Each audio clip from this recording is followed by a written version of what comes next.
I was deep in a client meeting, discussing retirement portfolios, when the lobby doors of Pinecrest Tower in Willow Creek, Montana, exploded open with a force that silenced the room.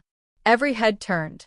There stood Lorraine Baxter, president of the Silver Pines Homeowners Association, her face alight with vengeful glee. She stormed across the gleaming marble floor in designer heels, her manicured fingers stabbing the air toward me as my client stared, bewildered.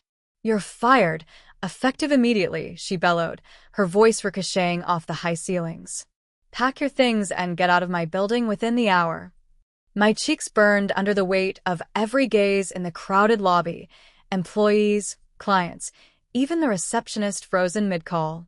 Lorraine stood, arms crossed, a smug smile curling her lips, savoring my public shaming.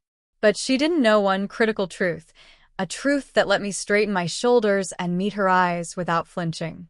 "There's a misunderstanding, Lorraine," I said, voice steady. Her brows arched, incredulous at my calm. "The only misunderstanding is you thinking you could keep this job with your pathetic performance. Get out before I call security." Just 6 weeks earlier, I'd been a modest financial advisor in this very building, guiding clients through investments and retirement plans. The work was fulfilling, but Lorraine made it a nightmare. Beyond her iron grip on our neighborhood HOA, she was Pinecrest Tower's office manager, wielding dual roles to feed her obsession with control. She micromanaged everything: break room coffee brands, thermostat settings, parking assignments, and punished dissent with swift write-ups or, for those in her HOA's reach, surprise violation notices at home. I'd watch talented colleagues, Ellen Hayes, a brilliant CPA, and Mark Brooks, a sharp estate planner, quit rather than endure her petty tyranny. But my circumstances had shifted dramatically, a secret I'd kept from everyone, including my closest coworkers. Drop a comment. Where are you reading this? Here's how I turned the tables on an HOA tyrant who didn't know I'd bought the building she thought was hers. 2 months ago, my uncle, Edward Carter, passed away, leaving me a substantial inheritance. He'd been a quiet real estate investor, and his estate included cash and properties across Montana. I'd always been frugal, driving a 10-year-old Honda and living modestly in Evergreen Meadows, a serene neighborhood in Willow Creek. The inheritance was a chance to secure my future, and when I learned Pinecrest Tower, the 6-story office building where I worked, was up for sale, it felt like fate. The building, a modern hub of professional offices in Willow Creek's bustling downtown, housed my small financial advisory firm, Carter Wealth Management, on the 3rd floor. Owning it would not only protect my business, but give me leverage over Lorraine's reign of terror. I formed Carter Holdings, a discreet holding company to maintain anonymity, and submitted an offer that the sellers, eager to offload the property, accepted within days. The closing was set for the following week, but I kept it confidential, continuing my routine while the paperwork finalized. I wanted the element of surprise, especially for Lorraine, whose escalating behavior was pushing the office and neighborhood to a breaking point. Lorraine's control had grown unhinged. In the office, she sent daily emails citing workplace etiquette violations, a pen left on a desk, a coffee mug not washed by 5 p.m., and installed cameras over workstations, creating a surveillance state that stifled morale. At the Silver Pines HOA monthly meeting, held in the community clubhouse on Cedar Lane, she pushed through absurd regulations, holiday decorations limited to 3 colors, lawn mowing schedules enforced to the hour, and fines for infractions as trivial as a garbage can left curbside past noon. Her HOA fines funded her pet projects, like a gaudy fountain in the community park that nobody wanted. When Mrs. Eleanor Walsh, a 70-year-old widow living on Maple Lane, broke down in tears at the meeting over a $500 fine for planting unapproved lavender in her garden, the room fell silent. Eleanor, a retired librarian who'd lived in Evergreen Meadows for 20 years, couldn't afford the fine on her fixed income.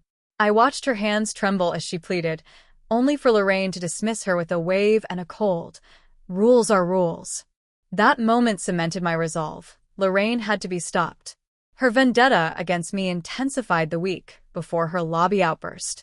In the Pinecrest Tower break room, she cornered me, accusing me of violating decorum by escorting clients through the front entrance instead of the side door reserved for lesser staff. "This isn't a cheap operation," she hissed, her finger inches from my chest.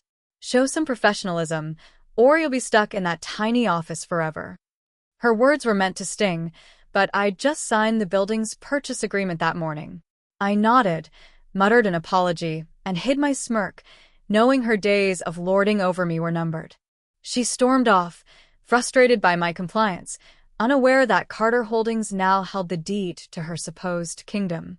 Back in the lobby, as Lorraine demanded my immediate exit, the weight of that deed steadied me.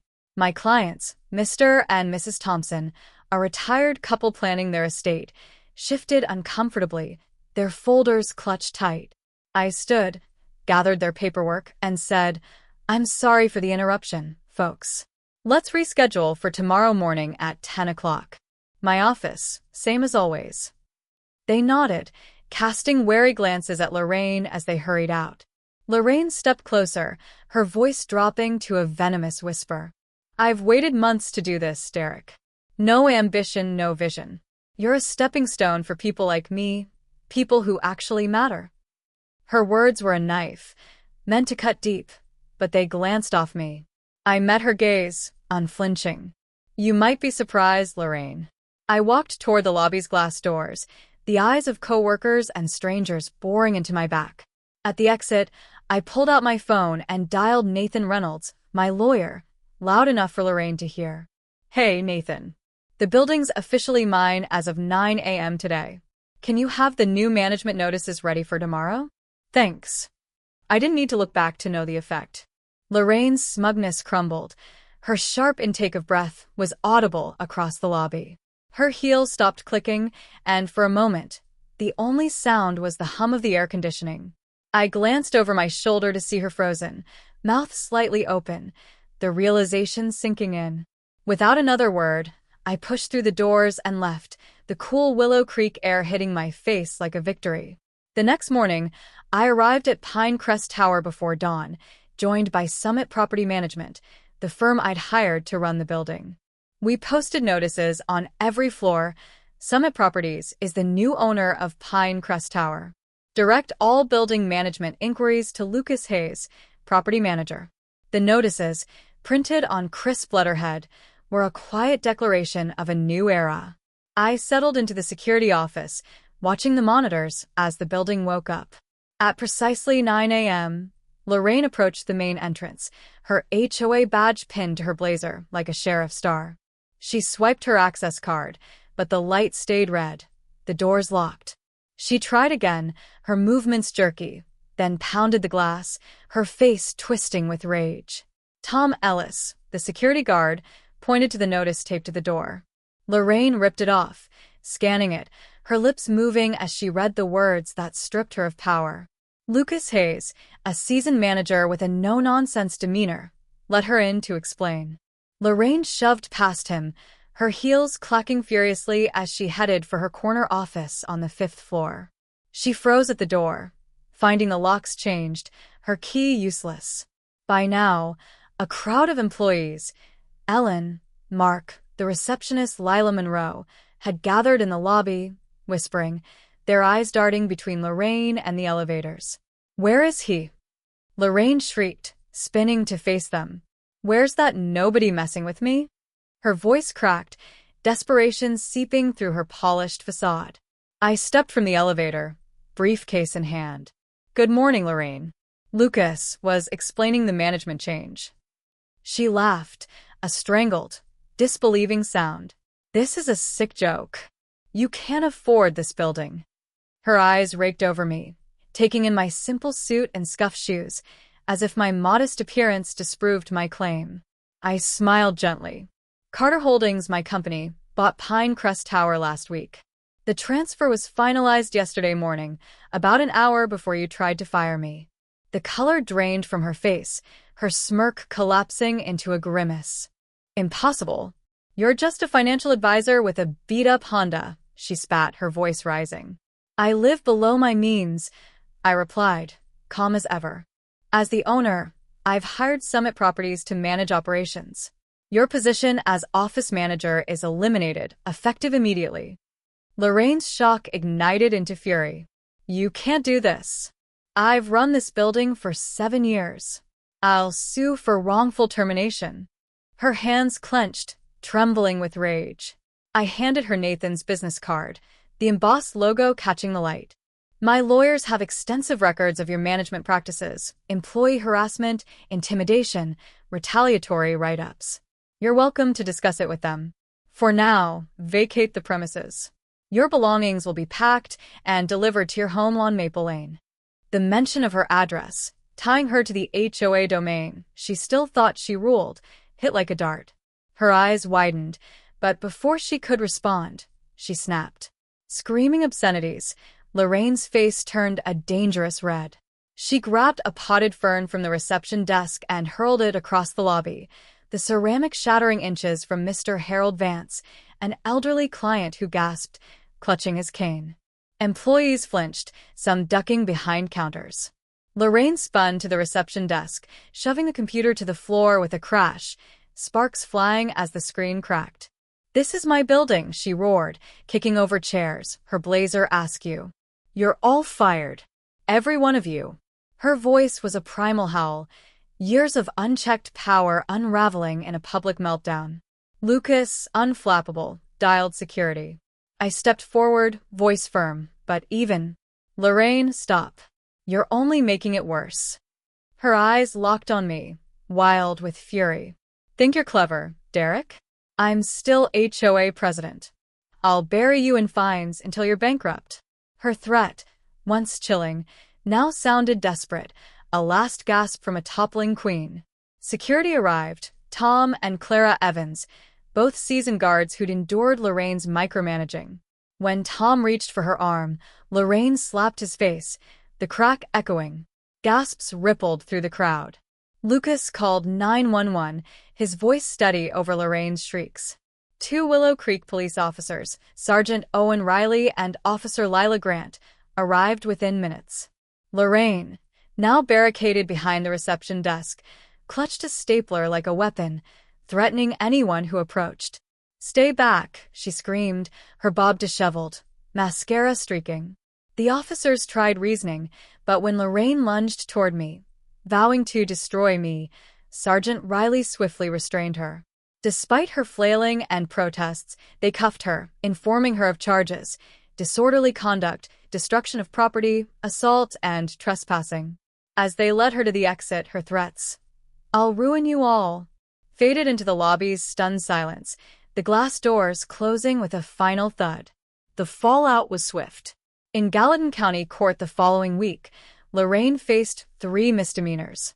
She stood before Judge Margaret Holt, a no-nonsense veteran, still insisting she was the victim of a vindictive conspiracy. The judge, unimpressed, reviewed the security footage, Lorraine hurling the plant, smashing the computer, striking Tom, and sentenced her to 100 hours of community service, $7,000 in damages to Pinecrest Tower, and a restraining order barring her from the building or contacting its employees. The courtroom, packed with former colleagues and Silver Pines residents, buzzed as Lorraine's head bowed, her defiance crumbling under the weight of accountability. The final blow came from the Silver Pines HOA board. Lorraine's arrest video, captured by a bystander's phone, went viral in Evergreen Meadows, shared across neighborhood group chats and social media. Residents, Eleanor, Tom, Lila Brooks, even Harold Vance, who'd narrowly dodged the fern, were outraged. At an emergency HOA meeting in the Cedar Lane clubhouse, the board faced a packed room. Mark Brooks, a board member who'd long clashed with Lorraine, presented the footage, detailing her abuses, exorbitant fines, retaliatory rules, and intimidation that drove neighbors like Eleanor to despair. The board voted unanimously to remove Lorraine as president, effective immediately. When Mark delivered the news at her Maple Lane home, Lorraine collapsed into a chair, mouth opening and closing like a fish out of water, speechless for the first time since I'd known her. Her reign was over. The aftermath transformed both Pinecrest Tower and Evergreen Meadows. At the building, Summit Properties introduced fair policies: no more workstation cameras, no petty write-ups. Employees like Ellen and Lila Monroe thrived, their morale restored. I moved my firm to a larger office on the 5th floor, once Lorraine's domain, and hired Mark as a consultant, his expertise strengthening Carter Wealth Management. The lobby, once a stage for Lorraine's power plays, buzzed with professional energy, free of her shadow. In Evergreen Meadows, the HOA elected Eleanor Walsh as interim president. Her first act was repealing Lorraine's draconian rules, replacing them with sensible guidelines voted on by residents. The $500 fine against Eleanor's lavender was refunded, and she hosted a neighborhood garden party, her roses and lavender in full bloom, symbolizing the community's renewal. Harold, Tom, and Lila Brooks led a committee to audit HOA finances, uncovering Lorraine's misallocated funds, which were redirected to repair the Cedar Park playground and community garden. Residents spoke openly at meetings, no longer fearing retaliation, and Willow Creek's quiet streets felt like a true home again. For me, Derek Carter, the victory wasn't just reclaiming Pinecrest Tower or toppling Lorraine. It was proving that power built on intimidation crumbles when faced with quiet resolve. I still drive my old Honda, park in my modest Evergreen Meadows driveway, and advise clients from my new office, but now I do it as the owner of the building where Lorraine once ruled. Her threats, her fines, her smirk, they're gone, replaced by a community and workplace grounded in fairness. As I watched Eleanor's garden party from my porch, laughter drifting across Maple Lane, I knew we'd done more than oust a tyrant. We'd rebuilt something stronger, something ours.